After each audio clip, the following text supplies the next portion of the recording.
Hi there, this is Corey McLindsey with Venture Real Estate in beautiful Bismarck, North Dakota.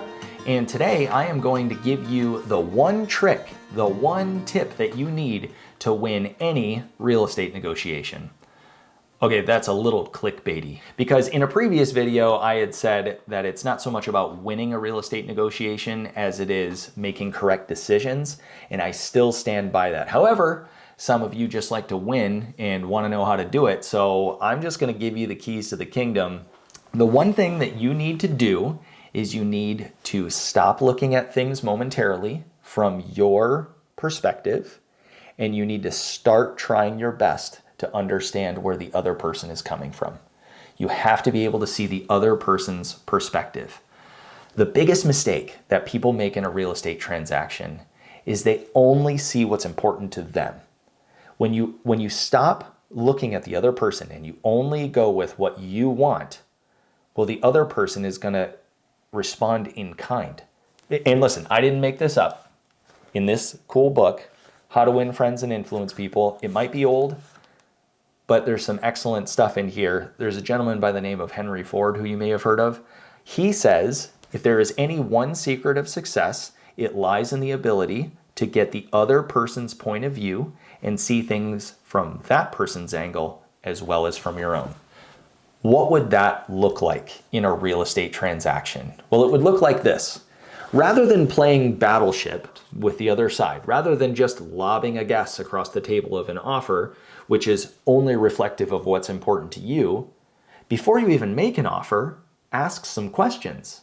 What is important to, let's say you're the buyer or you represent the buyer if you're an agent. If you're a buyer, don't just start with what's important to you. Start with questions. What is important to you as the seller if you're buying a home? By finding out that information, it does a handful of things. First of all, it makes the seller or the other side feel heard. It makes them feel understood. It makes them feel like you want to make something work. It makes you seem like the reasonable person that you actually are. And also, whatever they hold really tightly to, they start to loosen their grip on it a little bit. Because if you start to ask them what's really important to you, other than the price of the home, what's super important to you, and they start going off on a tangent about, well, the last person that we had an offer with, they had a house to sell, and gosh, we just don't want to hang out forever. Well, that's a really good clue as to what's important to that seller. So now you can start to frame your offer around what's important to them. Again, you're seeing their perspective and you're keeping your own in mind. Probably the best example of this that I have ever heard, there's a gentleman by the name of Brian Buffini, and he's kind of like the godfather of real estate to real estate agents. But he's a rags to riches story, came here with $92 in his pocket and is a multi-millionaire today, and in large part due to real estate. So I think he knows a thing or two about this. So I heard him tell a story once about he wanted to buy this piece of property and it had a bunch of citrus trees on the property, like dozens of them, like cluttered with citrus trees. And he wanted nothing to do with those. But in his emotionally intelligent brain, he thought, well, wait a second, those must have gotten there intentionally. Like a bunch of rows of citrus trees don't just land there by accident, right? So he asked the seller, so what's the story behind all those citrus trees?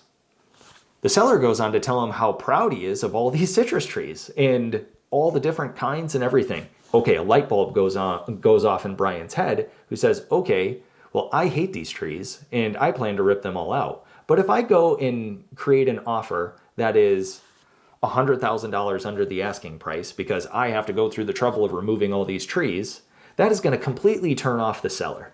So the seller is not going to want to have anything to do with me because I'm trying to make him pay for removing something that he's actually proud of.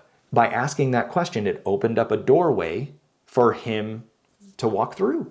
So in his offer, what Brian actually did was say, as a condition of the sale, he wanted the seller to walk through the property with him and tell him about all the different kinds of trees. And so by writing that offer in there, you know what the assumption was of the seller? The assumption was, this guy cares about what I care about. This guy cares about my trees. So I'm going to sell my home to this gentleman who cares about the same things that I do. The point is that you have to start seeing things from the other person's point of view, seeing what's important to them, and whatever kind of offers you make it in light of what's important to them. Don't just focus on the things that are important to you. If you focus on what's important to you only, the other side doesn't feel heard. If the other side doesn't feel heard, they're just not going to play ball with you. And that's just the way it goes. So anyway, that is the one trick to winning a real estate negotiation. Get the other person's point of view, truly understand their perspective, but keep your own in mind. This is Corey McLindsey with Venture Real Estate in beautiful Bismarck, North Dakota. And until next time, thanks.